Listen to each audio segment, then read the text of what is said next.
Bueno, nos vamos a ocupar ahora del regreso del neocantismo liberal. Da como la sensación de que la dogmática jurídico-penal alemana, después de la impronta que había en la impronta realista de Welzel, se fue orientando nuevamente hacia el neocantismo, ¿no? Como que la brecha esa realista que habría Welzel con las estructuras lógico-reales, se percatan de alguna manera, de que abre el camino de una crítica fuerte al ejercicio del poder punitivo. Entonces se refuerza de nuevo con la metodología neocantiana, por vía de un neocantismo liberal, es cierto, es decir, fundamentalmente el autor epocal, digamos ya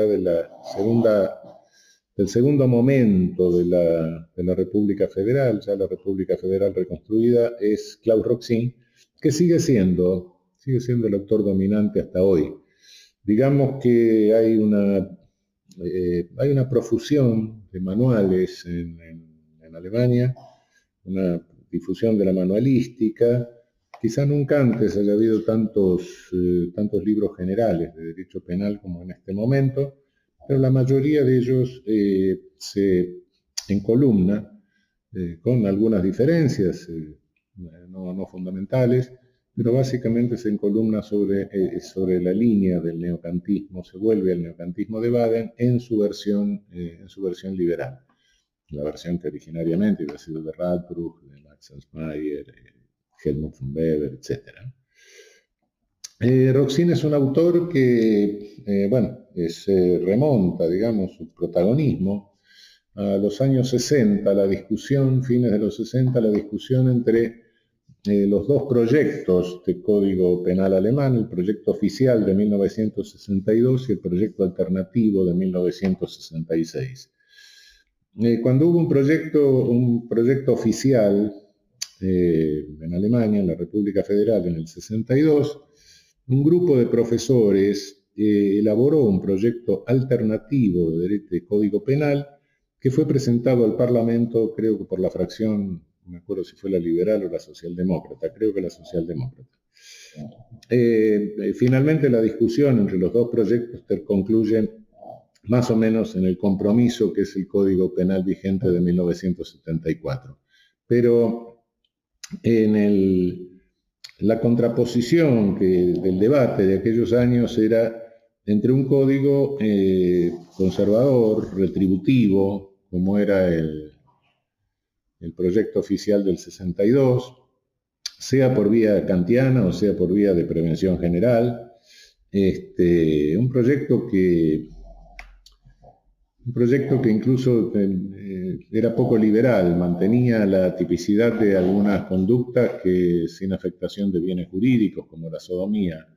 Quiero aclarar que en el viejo Código del Imperio, el Código de 1871, que estuvo vigente hasta 1974, 75 que entra en vigencia el Código, la sodomía era delito y este tipo fue utilizado profusamente en la época nazi. Se mantuvo en la posguerra, no sé si con aplicación o no, creo que no, pero más bien se mantuvo para evitar indemnizar a los gays que habían sido víctimas del nazismo. Bueno, este tipo se mantenía en el proyecto oficial. El proyecto alternativo tenía una característica distinta. El proyecto alternativo predominaba elementos de prevención especial, fundamentalmente, ¿no? Es decir, diría que el proyecto alternativo se enmarca un poco dentro de un funcionalismo en versión norteamericana de Talcott Parsons. Talcott Parsons fue el sociólogo, digamos, epocal del New Deal de Roosevelt, más o menos, que sustentaba la tesis de que el control social, para Parsons, el control social era todo lo que el aparato que empezaba a funcionar de resocialización cuando los mecanismos normales, los procesos normales de socialización habían fracasado. Esto era para él el control, el control social. El sistema del proyecto del 66 estimulaba un sistema vicariante de penas y medidas de seguridad. A todo esto cabe aclarar que ya la República Federal se había reconstruido, había montado un Estado social de derecho bastante importante, y entonces se sustentaba la tesis de que los factores sociales del delito habían disminuido, casi desaparecido, y por ende lo que quedaba era un delito residual,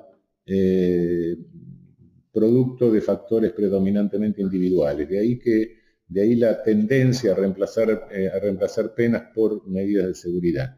Bueno, en la elaboración de este proyecto alternativo, una de las figuras descollantes fue sin duda Klaus Roxin. En cuanto a Roxin, a lo largo de muchos años va desarrollando su sistema, lo va presentando en trabajos parciales, en múltiples trabajos parciales, algunos muy importantes, nos vamos a ocupar de alguno de ellos, como referente a la concurrencia de personas en el delito, la autoría y el dominio del hecho, pero finalmente, a lo largo de muchos años, finalmente en 1994 presenta su obra de carácter general, que es la obra de carácter general que más o menos es rector, es epocal hasta este momento. Su sistema está, a mi juicio, vinculado cercanamente a la estructura neokantiana de Helmut von Weber. En cuanto a la pena, combina la prevención especial con la prevención general en lo que llama una teoría unificadora, que es en definitiva una teoría mixta de la que nos vamos a ocupar luego.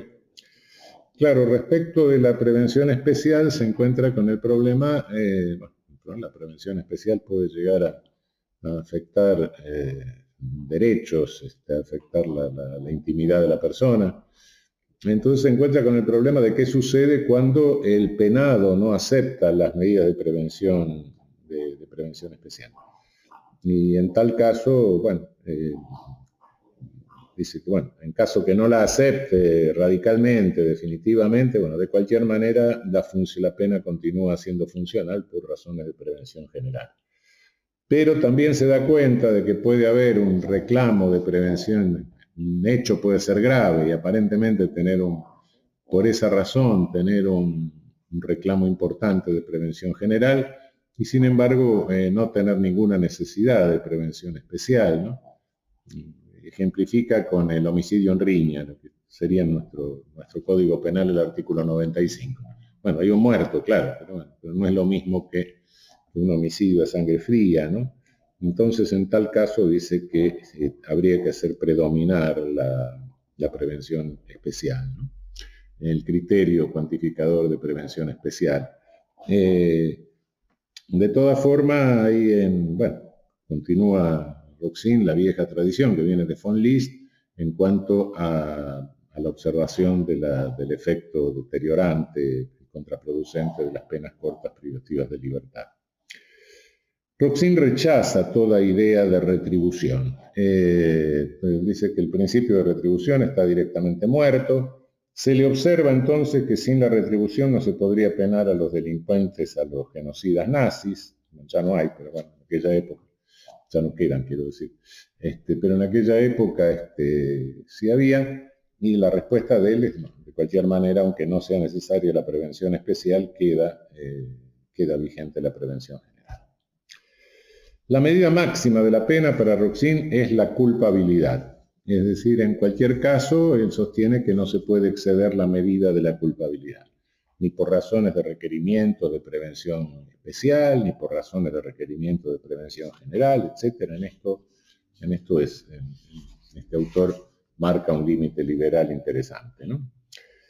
Pero en cuanto a la culpabilidad en sí mismo, excluye la cuestión del libre albedrío. Dice, esto no lo podemos discutir. El derecho acepta que todos nos comportamos como seres libres, presupone la libertad. En consecuencia, no es del caso que nos pongamos a discutir el libre albedrío. Pero más adelante considera que que esa, cuidado, con esto lo que significa el derecho, no es de la realidad, no es de la realidad de la interacción que lo toma, sino que el derecho considera que actuamos como seres libres. Y más adelante dice más expresamente que esto sería una suerte de ficción necesaria. Cuidado con esto, concepto de ficción necesaria. Si consideramos que es el derecho el que de alguna manera admite o da por cierto que nosotros actuamos con libertad, pero no sabemos en la sociedad qué pasa, no lo tomamos de la interacción social, sino de que el derecho lo considera así, y esto es una ficción necesaria, bueno, lamento decir que entonces la democracia sería una ficción necesaria en cualquier caso. El derecho a elegir y a ser electo sería una ficción necesaria, ¿no? En cuanto a las medidas de seguridad que se usan en un sistema alternativo, no en la doble vía, no se aplica pena y medida de seguridad, sino al sistema vicariante, es decir, la medida de seguridad pasa a reemplazar a la pena, le asigna los mismos objetivos, los mismos fines de la pena. Entonces esto le plantea un problema respecto de las medidas, de la cuantificación de la medida de seguridad, cuánto puede afectar. Y ahí remite a un principio de proporcionalidad. Claro, la medida de seguridad se puede aplicar a un inimputable, no se puede hablar de culpabilidad, pero proporcionalidad ¿con qué? Y bueno, habla de una ponderación de bienes. Yo diría más bien que es una ponderación de males, ¿no? Pero bueno, no importa. Penas y medidas tienen para Roxin los mismos fines, pero diferentes criterios de cuantificación. Con esto evita la doble vía, ¿no? Es decir, como les decía hace un momento, se va por el sistema vicariante y no evita que se apliquen tanto penas simultáneamente, penas y medidas, como sucede en el Códice Rocco, como sucede en el viejo código, originariamente en el código suizo, donde se inicia esta tradición modernamente, ¿no? Cuidado, respecto de las medidas, como le asigna los mismos fines, también dice que las medidas ejercen una función de prevención general, lo que normalmente no es reconocido por quienes legitiman las medidas por prevención especial, generalmente, ¿no? Bueno, la ofensividad, el principio de ofensividad lo sostiene de cualquier manera, pero lo funda en la función tutelar de bienes jurídicos. Para él el derecho penal tutela bienes jurídicos y en consecuencia si no hay un bien jurídico ofendido no puede haber delito. Es un principio, es un principio liberal, pero con las limitaciones neocantianas, por supuesto, ¿no? Es decir, tutela porque el derecho dice que tutela, ¿no? No sabemos en la realidad lo que pasa. Después vamos a volver sobre esto. Si bien Roxin no parece mirar con cierta simpatía el llamado derecho penal de riesgo, de la sociedad de riesgo, todo eso, bueno, de cualquier manera no lo prohija exageradamente. En su teoría del delito maneja los caracteres tradicionales, los 4 caracteres tradicionales de la teoría del delito, con algunas particularidades, ¿no? Llama a su sistema teleológico político criminal. Es decir, como vimos cuando nos referimos a von List, para von List la política criminal iba para un lado y el derecho penal le ponía un límite, es decir, política criminal y derecho penal se estaban enfrentados. Para Roxin no. El derecho penal va en la dirección de la política criminal. Después vamos a ver un poco mejor qué significa esto.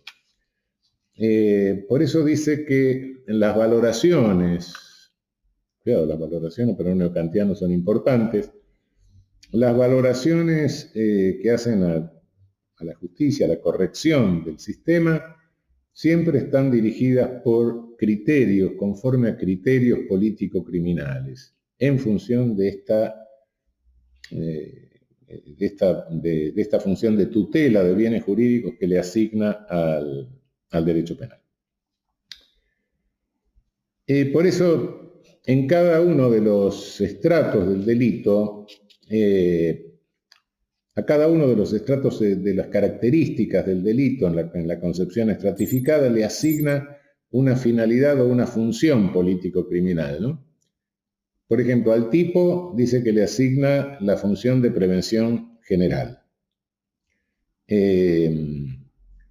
Y esto lo lleva a excluir el versar in re líquita, lo lleva a excluir los hechos fortuitos, porque ahí la prevención general no tendría sentido.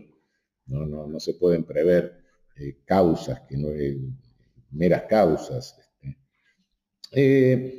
En cuanto a la antijuridicidad, no la llama antijuridicidad, sino juicio de injusto. Juicio de injusto, dice. Juicio de injusto que cumpliría, según él, tres funciones. Primero, resuelve conflictos de intereses. Segundo, el injusto sirve de base para Roxin para apoyar las medidas de seguridad. Y tercero, vincula al derecho penal con todo el resto del derecho, con todo el orden jurídico. A partir de ahí tenemos el injusto de esta manera construido y ahora, el paso siguiente no lo llama culpabilidad, sino responsabilidad. La responsabilidad es, para él, debe responder a la pregunta si se requiere o no la imposición de una pena. Y el principal presupuesto de la responsabilidad es la culpabilidad. Pero no es el único, porque considera que el que actúa en lo que para nosotros es estado de necesidad es culpante, para él no es culpa, sino que como puede realizar otra conducta, según Roxin actúa culpablemente, pero no se le puede, no merece, porque desaparece la necesidad de imponerle pena simplemente. Esto es un poco complicado. Creo que está vinculado a algunos casos muy especiales que ha habido en Alemania, sobre todo algunos casos vinculados a la responsabilidad de médicos no nazis, sino médicos, que estaban forzados en los establecimientos sanitarios a escoger qué pacientes iban a ser eliminados, porque de lo contrario iban a eliminar a todos los pacientes. Creo que está vinculado un poco a eso. Es un poco difícil, hubo resistencia a decir que era un estado de necesidad exculpante. Creo que esta distinción que hace Roxin, no sé si no está vinculada a la problemática que planteó justamente este caso muy grave, caso muy dramático, por cierto. Hay dos particularidades de la teoría del delito de Roxin que merecen ser destacadas. La primera es la concepción de la acción que tiene Roxin. Les advierto que a lo largo de todos los trabajos de Roxin parecía que para él la acción era realizadora del tipo, pero creo que es en el tratado, puedo estar equivocado, lo puede haber dicho en algún trabajo anterior que se me escapa, pero ya en el tratado aparece como una acción pretípica, una conducta pretípica. Una conducta más o menos pretípica, ahora vamos a ver. Lo que él define a la acción como lo que llama su concepto personal de acción, concepto de acción pretípico, concepto personal de acción, que lo considera distinto, trata de hacer un concepto de acción, concepto personal de acción lo llama, que lo considera distinto del concepto causal y del concepto final de acción. Y lo define como lo que es producido por un ser humano como centro de acción anímico-espiritual. Más brevemente, toda exteriorización de personalidad. Es prejurídico, pero no es demasiado, es pretípico, pero no es demasiado prejurídico, porque naturalmente incluye también la omisión como exteriorización de personalidad. Y la omisión necesariamente siempre requiere un parámetro jurídico, porque la omisión, insisto, no es no hacer nada, sino no hacer algo que está debido, justamente. Pero además no hay manifestación de personalidad que no responda a una finalidad en la realidad, ¿no? Es decir, subirse a un árbol, sí, me subo a un árbol, me subo para ver el paisaje, me subo para sacar fruta, me subo para sacar fruta que de mi vecino, le estoy hurtando fruta, me subo para cortar una rama, me caigo del árbol y lesiono a alguien que está abajo, en fin, siempre hay una finalidad en toda exteriorización de personalidad, ¿no? Lo que pasa es que Roxin nunca admitió que en el delito culposo hubiese finalidad. Ese es uno de los problemas. Una de las discusiones más grandes, más largas fue esa, ¿no? En fin, bueno, este es destacar este concepto particular de acción que intenta construir él. Y la segunda cuestión particular que llama la atención en su teoría del delito y que le dedica un amplio tratamiento es la cuestión de la imputación al tipo objetivo, que como sabemos es un debate contemporáneo, ¿no? Ya vimos que el criterio de imputación, pues siempre materia de debate, lo que se llama imputación objetiva. No ha habido teoría del delito que no tuviese un criterio de imputación objetiva. Primero era la causalidad, como dijimos, se trató de distinguir causas determinantes, causas que favorecían, etc. No funcionó. Después vino la causalidad adecuada, la relevancia del verbo típico a través del neocantismo, como limitación de la mera causalidad física. Luego, tenemos los ensayos de Belzel sobre la adecuación social de la conducta, y Roxin entiende que el criterio de imputación objetiva, de imputación al tipo objetivo, tiene que se puede imputar al tipo objetivo todo aquello que sea creación o aumento de un riesgo no permitido para el bien jurídico. Como puede ser el tránsito, por ejemplo. Cuando no se crea ese riesgo, o cuando no se aumente ese riesgo,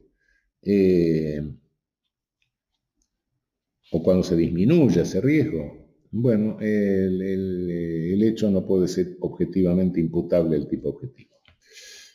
En esta búsqueda de fórmulas generales, aumento del riesgo como criterio de imputación, etc., en estas fórmulas generales, yo creo personalmente que la dogmática tiene nostalgia de una fórmula sintética que nos diga que hay que imputar al tipo objetivo, hasta dónde podemos imputar al tipo objetivo.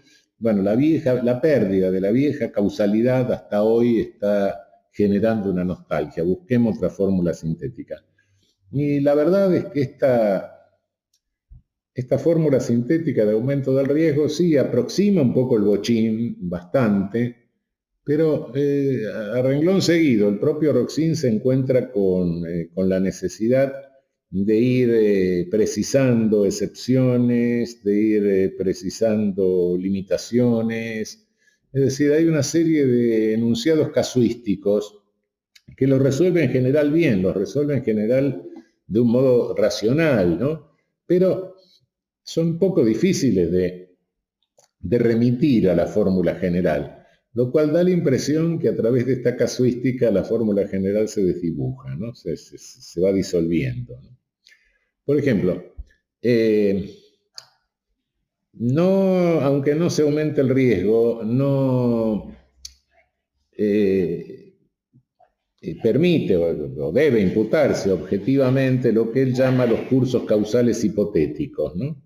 Dice, bueno, un caso dramático, ¿no? Saco al verdugo y mato al que estaba condenado a muerte. Bueno, pongamos un caso menos dramático, ¿no? Un hurto calamitoso, bueno, las cosas están tiradas ahí, yo me llevo algo y cuando me quieren procesar, digo, bueno, si no me lo hubiera llevado yo, se lo hubiera llevado otro. un momento, cuidado. Eh, sería un curso causal hipotético. Otro caso donde no habría imputación, pese a que se creó el riesgo, sería el famoso caso del que lesiona al otro, lo lleva a la ambulancia y el sujeto, la víctima, muere en un accidente con la ambulancia. Otro supuesto donde no habría, aunque se aumentó el riesgo, pero de cualquier manera no habría imputación objetiva, son las acciones inútiles, ¿no? El famoso caso de los pelos de cabra, que está resuelto de manera diferente por Roxin y Jacobs, ¿no? Un empresario que se trabaja lana, no usa los desinfectantes adecuados para preservar la salud de los trabajadores y de las trabajadoras, y éstas se contaminan con carbunclo. Pero después se prueba que si hubiera usado los desinfectantes adecuados, estos no servían para evitar la infección de carbunclo. De modo que se trata de una observancia inútil, de un deber inútil, ¿no? Esto, como el deber es inútil, pese a que se aumentó el riesgo, Roxin dice que correctamente, a mi juicio, que no se puede imputar objetivamente el resultado. Jacobs, como vamos a ver, se basa fundamentalmente en la violación de la norma, le imputa el resultado. Lo de los riesgos, tampoco los riesgos que no están cubiertos por el objetivo, por el fin protector de la norma. Yo les expliqué que, está prohibido fijar carteles, no tiene nada que ver con que se produzca un accidente, porque si fijo el cartel, los conductores de vehículos se ponen a mirar el cartel que fijé. El otro caso, el caso en que el cumplimiento, la observancia de la norma igual no hubiera evitado el resultado, el caso de que estoy excediendo la velocidad, pero el suicida se me tira de un árbol 10 metros antes, ¿no? Sí, lo resolvemos más o menos igual, pero no por un aumento de riesgo o aumento de riesgo, sino por racionalidad más bien, ¿no? Y incluso sigue Roxin precisando más esto, el que coopera o incita al riesgo otro, el que dice que el otro lo incita, lo ayuda, le presto el dinero para que, el caso que les he puesto, le presto el dinero para que el sujeto se largue a volar en un día de viento y bueno, va a dar contra un árbol. Juegos, el consentimiento de juegos sexuales peligrosos que ha generado una serie de accidentes, ahorcamientos, etcétera, todas esas cosas.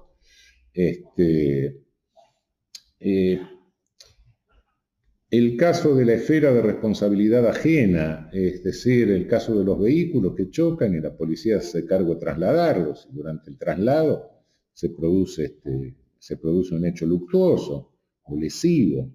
Bueno, todos estos casos realmente son verdaderamente, tantas precisiones que son irracional como las resuelve, pero en definitiva son precisiones que desdibujan que todo eso se pueda reconducir a un principio general de acreción o de aumento del riesgo. Cabe aclarar que hace ya unos cuantos años Roxin fue quien realizó una investigación, quizá la investigación más importante que se realizó en las últimas décadas, respecto de la concurrencia de personas en el delito, respecto de la autoría, sobre la base del dominio del hecho. Es una tarea, una investigación realmente muy importante, ¿no? Que tiene vigencia hasta hoy, ¿no? Y en esa investigación, unas pocas páginas de la investigación está dedicada a la llamada autoría mediata en razón de dominio de la voluntad en aparatos organizados de poder. Bueno, lo que él llama también dominio por organización. Es una creación que él hace, tiene en mira cuando construye esta teoría, la estructura de las organizaciones nazistas. de las organizaciones nazis. Y entonces dice que es imputable como autor mediato a aquel que tiene el poder de mando sobre la organización. Por supuesto que estamos hablando como segundo requisito de una organización al margen del derecho, y en tercer lugar, lo que exige es que los ejecutores sean fungibles, que si no lo hace uno, lo hace otro, que es indistintamente quien sea que lo haga. Entonces, la cabeza, el que tiene el poder de mando es autor mediato por dominio por organización, lo llama. Esta teoría del dominio por organización, por aparato organizado de poder, ha llegado a nosotros y se ha usado en América Latina, a veces sobre todo en la Argentina, en Perú, para condenar genocidas de la época de las dictaduras de seguridad nacional, un poco después. Yo personalmente no la he sostenido nunca porque creo que es una teoría un tanto peligrosa. Depende de lo que se entienda por organización, depende de lo que se entienda por al margen del derecho. Lo cierto es que esta teoría originariamente Roxin la pensó para explicar la autoría mediata en casos de la organización, de las organizaciones nazis, es decir, de organizaciones que estaban al margen, actuando al margen del derecho, pero esta teoría se aplicó. Bueno, la jurisprudencia empezó a aplicar las sociedades anónimas. Yo veo el grave peligro de que se le pueda aplicar a los sindicatos, se convierta en algo medio parecido a la asociación ilícita, que se puede aplicar a cualquier cosa, viene bien para cualquier cosa. Y en esta nueva persecución de brujas, en que el maligno es la corrupción, más o menos, o la política, y todos los políticos son las nuevas brujas, etc., bueno, acaba de aplicarse ahora al Estado, es decir, como si el Estado estuviese al margen del derecho, los funcionarios del Estado fueran fungibles, etc., para condenar a un ex jefe de Estado. Todo esto, por cierto, Roxin expresamente lo ha rechazado, dijo, no, yo esta teoría la creé para explicar esto, no me vengan. De cualquier manera, lamentablemente se cumplió un poco el temor que siempre me dio esta explicación de Roxin para explicar la autoría mediata, ¿no? ¿Qué significa eso? ¿Que las cabezas se quedan fuera de la autoría, a mi juicio? No, por supuesto que no. No, pero ese es otro problema. El planteo general de Roxin de el derecho penal conforme a objetivos de política criminal es atractivo en líneas generales. La política criminal no puede estar contra el derecho penal, sino a favor de la política criminal.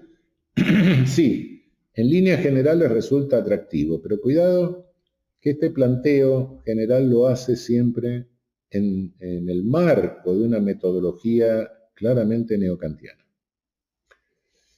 ¿Y cuál es el objetivo político criminal? ¿Cuáles son los objetivos de la política criminal que él señala dentro de esta teoría del conocimiento neocantiana?